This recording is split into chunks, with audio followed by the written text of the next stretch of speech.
Hi, I'm Tom Bradford. In this video, we're going to talk about the recent reforms to the EB5 visa. So that's the US investor visa. There's a lot of people applying at the moment. I'm going to show you in this diagram why it is a good idea to apply now if you can.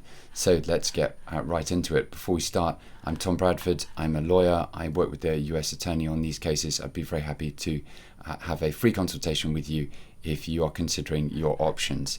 Now let's go to the EB5 reforms. Now I'm going to be producing a series on this, and in particular what kind of project is best to invest in.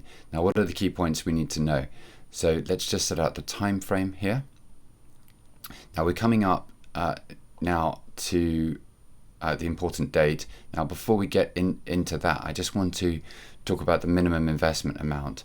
So the minimum investment amounts are changing, but there's two kinds of application you can make under the EB5 criteria. One is the basic minimum amount, or the default amount that applies, and that is currently $1 million US. Now the other is for targeted employment areas or regional centres.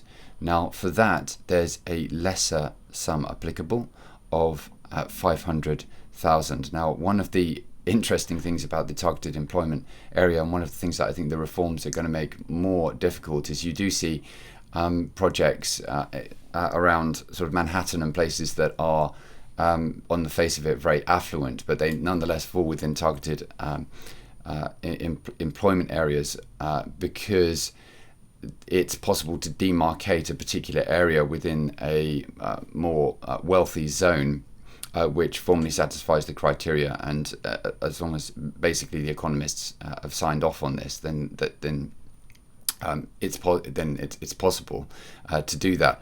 And that may be more difficult under these reforms. However, as I'll get to, if you apply now, then you'll basically be grandfathered under the existing provisions. So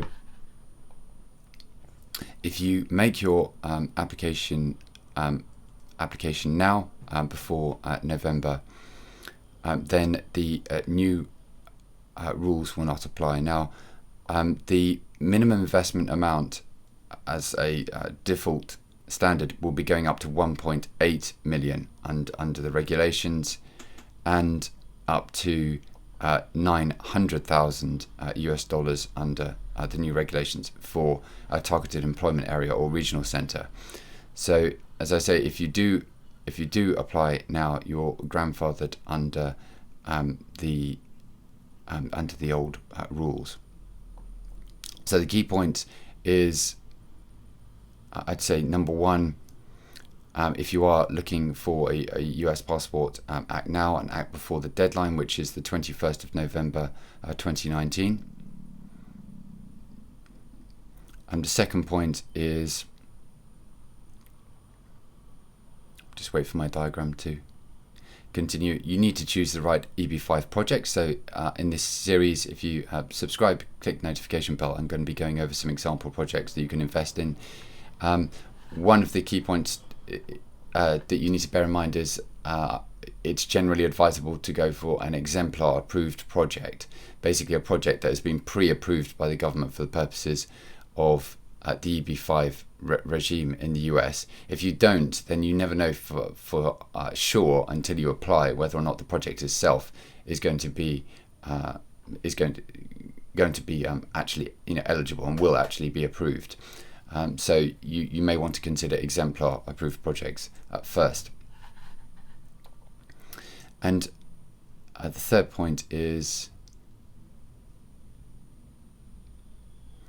the application.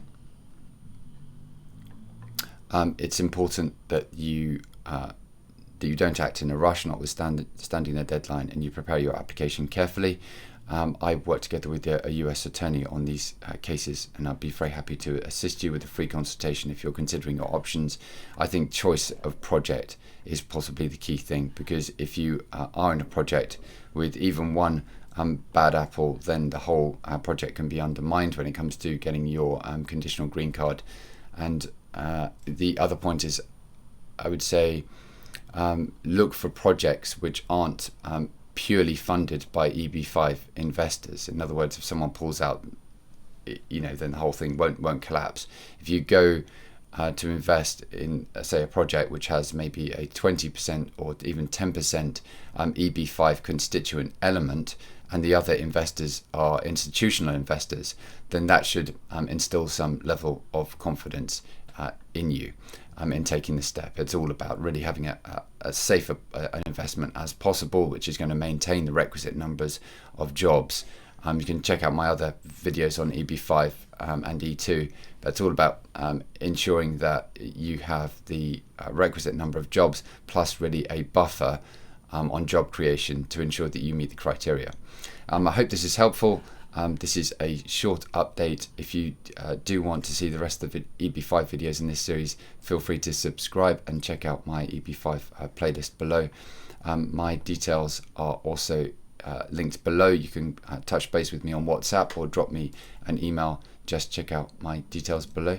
Thanks very much for your time, and I will see you in the next video.